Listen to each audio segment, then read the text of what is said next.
और बड़ी खबर जम्मू कश्मीर के रामबन से है। रामबन में करीब 1 किलोमीटर के इलाके में जमीन धंसने लगी। सड़कों, घरों में दरारें पड़ गई हैं और कई घर ढह गए।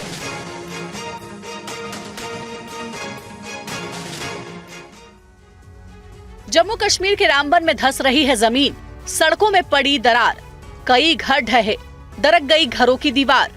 जान बचाने के लिए घर छोड़कर भाग रहे हैं लोग। रामबन के करीब 1 किलोमीटर के इलाके में 30 से ज्यादा घरों के कमोवेश ऐसे ही हालात हैं। जमीन धंसने से बड़े बड़े पेड़ भी धराशायी हो जा रहे हैं। सड़कें टूट जाने से आवाजाही भी ठप हो गई। कुछ लोगों का तो सामान निकाल लिया गया, पर 2-3 घर ऐसे हैं जहाँ से कुछ भी नहीं मिला है, क्योंकि वो बिल्कुल ही गिर गए थे मकान। तो जिसकी वजह से नीचे जाने से हमारी फसलों का काफी नुकसान हुआ है। ये गेहूं वगैरह हो गई, लोगों के खेतों में ये सारी खराब हो गई। रामबन में दहशत की तस्वीर भी उसी तरह है जैसे लोगों ने उत्तराखंड के जोशीमठ में देखी थी। मुश्किल के इस हालात से निपटने के लिए प्रशासन लोगों की मदद में जुटा है। आपदा प्रभावित लोगों को सुरक्षित ठिकानों पर ले जाया जा रहा है। हमारी प्रायोरिटी यह है कि जिन लोगों के मकान डैमेज हो गए हैं तो हमने मतलब उनको एवैक्यूएट कराया है, खाली कराया है और उन लोगों को सेफर प्लेसेस पर जैसे पंचायत घर है, कोई स्कूल है, वहाँ पे उनको रखा गया है। और उत्तराखंड से खबर है जहां नैनीताल के जंगलों में लगी आग विकराल हो चुकी है। हाईकोर्ट कॉलोनी तक पहुंची आग बुझाने के लिए सेना को बुलाया गया है। रुद्रप्रयाग में 3 लोगों को पुलिस ने गिरफ्तार किया है। जंगल में आग लगने के आरोपी को गिरफ्तार किया गया है।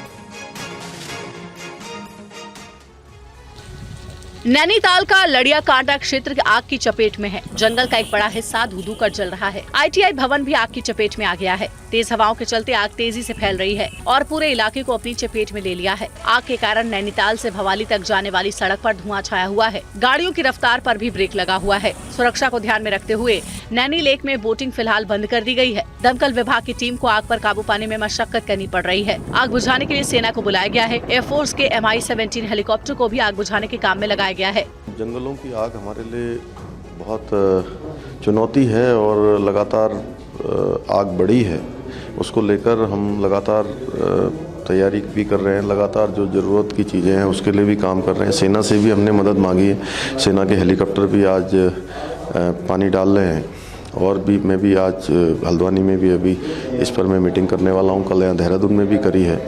हमारा हर प्रयास रहेगा कि जल्दी जल्दी इस आग पर काबू पाया जाए। हम इसके लिए काम कर रहे हैं। पुलिस ने रुद्रप्रयाग से 3 लोगों को गिरफ्तार किया है। आरोप है कि इन्हीं लोगों ने जंगल में आग लगाई थी।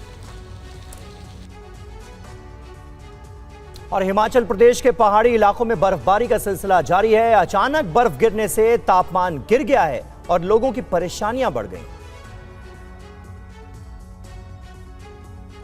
दूर दूर तक फैली सफेद चादर, पेड़, पहाड़, सड़क बर्फ से ढक गए। ठंड बढ़ने से सुनसान हुई गलियां। मैदान में भले ही पारा 40 डिग्री पहुंच गया हो, लेकिन पहाड़ों पर बर्फबारी का दौर अब भी जारी है। हिमाचल प्रदेश के लाहौल स्पीति में ताज़ा बर्फबारी के बाद तापमान गिर गया है। अप्रैल खत्म होने को है, लेकिन लाहौल स्पीति में बर्फ गिरने का सिलसिला थम ही नहीं रहा। जनजातीय जिले लाहौल स्पीति के केलोंग, किन्नौर और चंबा के पांगी क्षेत्र के पहाड़ी इलाकों में बर्फबारी हुई है। बर्फबारी के कारण आम लोगों की परेशानियां भी बढ़ गई हैं। घरों की छतें बर्फ से ढक गई हैं। ठंड के कारण लोग घरों में ही रहने को मजबूर है और गलियां सुनसान हैं। आसमान पर बादल छाए हुए हैं। कई जगह से बिजली सप्लाई बाधित होने और सड़क बंद होने की शिकायतें भी आई हैं। मौसम विभाग ने बर्फबारी का कारण वेस्टर्न डिस्टर्बेंस बताया है। मौसम विभाग ने हिमाचल प्रदेश के कई क्षेत्रों में 4 दिनों तक मौसम खराब बना रहने की संभावना भी जताई है। 27 और 29 अप्रैल के लिए भारी बारिश, आंधी और ओलावृष्टि का ऑरेंज अलर्ट भी जारी किया गया है। 1 मई के बाद ही लोगों को बर्फ और ठंड से राहत मिलेगी,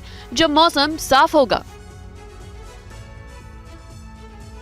महाराष्ट्र के मुंबई पुणे एक्सप्रेसवे पर एक वोल्वो बस में आग लग गई। हादसे के वक्त बस में 36 यात्री सवार थे। चलती बस बीच सड़क पर आग का गोला बन गई। आग इतनी जबरदस्त थी कि बस का पुर्जा पुर्जा दहक रहा था। जहां से देखिए, जिधर से देखिए, केवल आग ही आग। सड़क पर बस में आग लगी है या आग में ही बस घुस गई, अंदाजा लगाना मुश्किल है। बीच सड़क पर आग का ऐसा तांडव जिसने भी देखा सहम गया। मुंबई पुणे एक्सप्रेसवे पर जैसे ही बस बड़गांव को पार किया, बस का टायर फट गया। टायर फटते ही बस अनियंत्रित हो गई। गनीमत रही कि ड्राइवर ने बस को नियंत्रण कर लिया और बस पलटने से बच गई, लेकिन शॉर्ट सर्किट की वजह से बस में आग लग गई। देखते ही देखते आग भीषण हो गई। बस खचाखच भरी हुई थी। बस में 36 लोग सवार थे, लेकिन गनीमत रही कि कोई बड़ा हादसा नहीं हुआ। सभी 36 यात्रियों को सही सलामत बस से बाहर निकाल लिया गया है। बस में भीषण आग लगने की जानकारी मिलते ही पुलिस और फायर ब्रिगेड की टीम मौके पर पहुंच गई। आग पर काबू पाने में फायर ब्रिगेड की टीम को कड़ी मशक्कत करनी पड़ी, लेकिन जब तक फायर ब्रिगेड की टीम आग पर काबू पाती तब तक बस पूरी तरह से जल चुकी थी। इसकी वजह से मुंबई पुणे एक्सप्रेसवे हाईवे पर यातायात को रोक दिया गया था।